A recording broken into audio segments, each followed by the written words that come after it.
Everyone laughed when my mother-in-law announced at my wedding reception that I was only marrying her son for money. The room went silent as she smirked, waiting for me to break. But I didn't flinch, because in exactly 60 seconds, she would learn the truth that would shatter her world. Stay until the end, because what happened next changed everything. And if you've ever been underestimated, you'll want to hear this. I met Daniel on a Tuesday afternoon at a small art gallery fundraiser for the local animal shelter. I wasn't there to meet anyone. I'd just finished a 12-hour shift at the veterinary clinic where I work as a surgeon, and I was exhausted. But my colleague had begged me to support the cause, so there I was. Daniel was standing alone in front of a painting of a golden retriever, and something about the way he looked at it made me stop. He turned to me with this gentle smile and said, "My childhood dog looked exactly like this. Lost him 10 years ago, and I still miss him every day." We talked for 2 hours, not about work or money or status. We talked about animals, about architecture and art, about creating spaces where people could connect. He told me he designed community centers and parks. I told him about the injured owl I'd treated that morning. When he asked for my number, I had no idea who he was. No idea his family name was on hospital wings across the state. I found out slowly, over coffee dates and long walks. Daniel never acted like money mattered. He drove an old car, knew every server by name at his favorite diner, volunteered teaching kids how to sketch building designs. The wealth was just background noise to him. 6 months in, he took me to meet his parents. That's when I met Patricia. She opened the door wearing cream silk and a smile that didn't reach her eyes. She looked me up and down in 3 seconds, and I watched something cold settle into her expression. During dinner, she asked pointed questions. Where did my father work? Oh, a postal worker. And my mother? A nurse? State school for veterinary training? How affordable. Daniel didn't notice at first, but I did. I noticed every carefully placed insult disguised as polite conversation. I noticed how she said my name like it tasted sour. When Daniel proposed on the same bench where we'd first talked, I said yes because I loved him. Not his family, not his money, just him. The man who remembered how I took my coffee, who called after difficult surgeries to check on me, who looked at me like I mattered. The engagement period was 6 months of beautiful moments with Daniel and uncomfortable encounters with Patricia. Every wedding planning meeting became a battlefield. She questioned why we needed to invite my entire family when space is limited and some people might feel out of place. She suggested I reconsider my dress because simple is fine, dear, but we have a certain image. The worst part wasn't the direct attacks. It was the whispers. Phone calls to relatives where she'd sigh and say, "Daniel is so trusting. Let's hope this girl truly loves him for who he is." The way she'd mention prenuptial agreements at dinner, loudly, while staring directly at me. Here's what she didn't know. I'd insisted on a prenup. I sat Daniel down and told him that if we were building a life together, it needed to be built on trust and clarity. I wanted him protected. I wanted there to never be a question about why I married him. He'd argued against it, but I pushed. We signed papers making it clear I had no claim to family money or assets. Patricia never asked if there was a prenup. She just assumed there wasn't. And I let her assume because part of me wanted to see how far she'd go. I took the high road through everything. Daniel's father, Richard, was kind in quiet ways. He'd apologize for his wife's coldness, explain that she'd had a difficult path, that she was protective. I appreciated it, but it didn't excuse her cruelty. 3 weeks before the wedding, my mother pulled me aside. We were addressing invitations, and she got very quiet. "Sophie, I need to tell you something about Patricia," she said. She explained that she'd recognized her at our engagement party, not as Patricia Ashford Morrison, but as Patty Morrison, the girl who'd dated her cousin Robert for 3 years, then vanished when she met a wealthy man. My mother told me about Robert, how devastated he'd been when Patty erased her entire past to fit into a new world, how she'd been dating him, planning a future, and then one day she was just gone. New number, new circles, pretending she'd never known him. I felt something shift in me, Not anger, clarity. Patricia wasn't cruel because of who I was. She was cruel because of who she'd been, and who she was terrified of being again. I spent the next 3 weeks investigating. I tracked down Robert's sister, Helen, who still lived in the old neighborhood. I found photographs, letters, people who remembered Patty Morrison, and I learned that Robert had passed away 2 years earlier, leaving behind a letter for Patricia with Helen. Helen met me at a coffee shop and slid the letter across the table. "Robert never stopped loving her," she said quietly. "He just wanted her to be happy. But he also wanted her to know that running from yourself never works." I read that letter 3 times, and a plan formed, not for revenge, for truth. The wedding was everything we'd hoped for: a vineyard in September, golden light through grapevines, the smell of earth and flowers. My family on one side, Daniel's on the other. Patricia wore champagne-colored silk and a cold expression. The ceremony was perfect. Daniel cried when he saw me. For those 20 minutes, nothing else existed. The reception started beautifully. Our first dance, my father's heartfelt toast about love mattering more than money, Richard's warm welcome to the family. Then Patricia stood up. She tapped her glass, and the room quieted.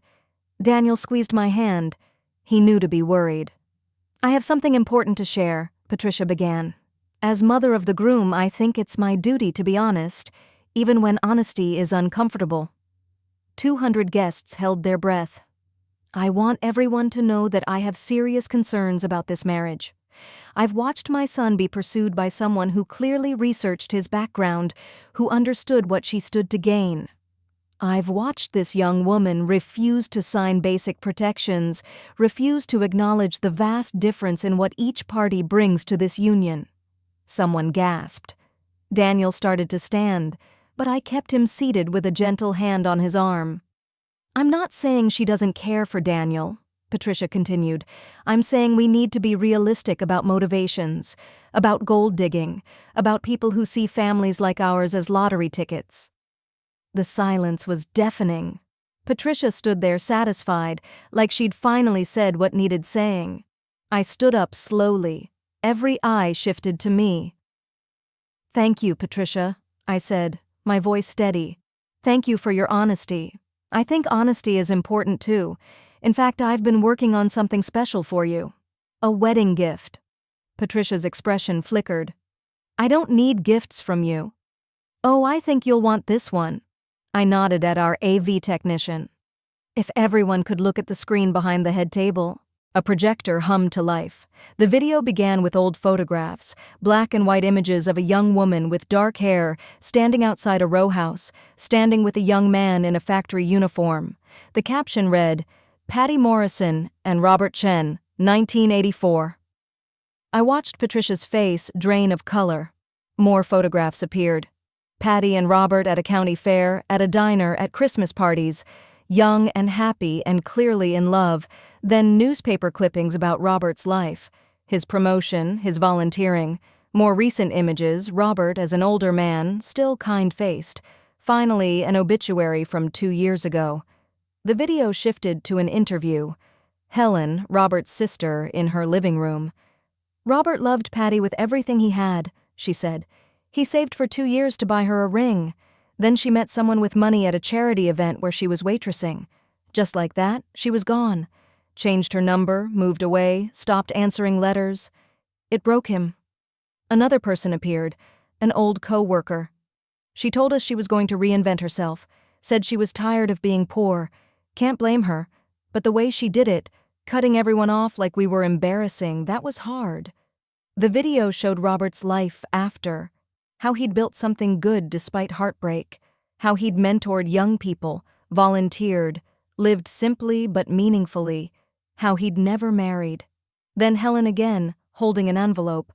Before Robert passed, he gave me this letter, said if I ever had the chance to give it to Patty, I should.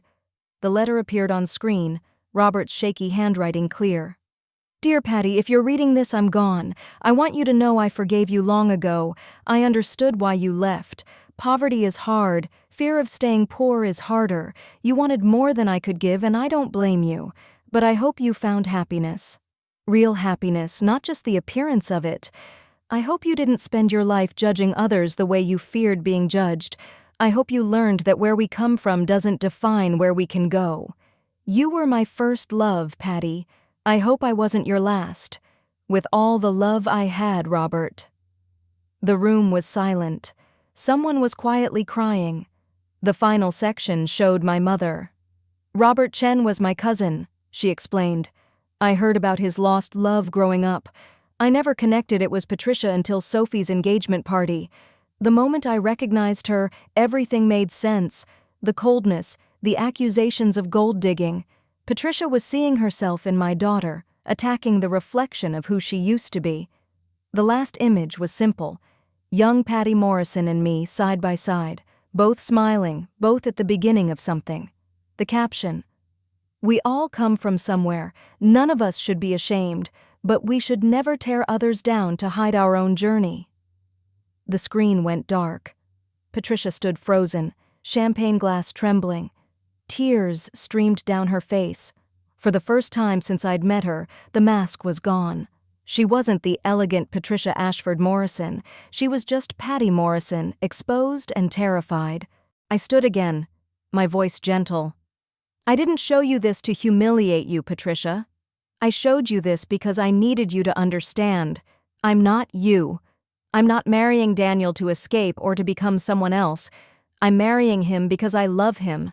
The way you loved Robert once, before fear made you forget what love means." I paused. I signed a prenup months ago. I insisted on it, because I never wanted anyone to question why I'm here.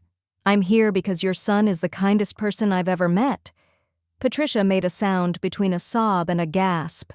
Richard moved to her side, his hand on her shoulder. He'd known, I realized. He'd always known. "We all have pasts," I continued. "We all come from complicated places. But we don't honor our journeys by pretending they didn't happen.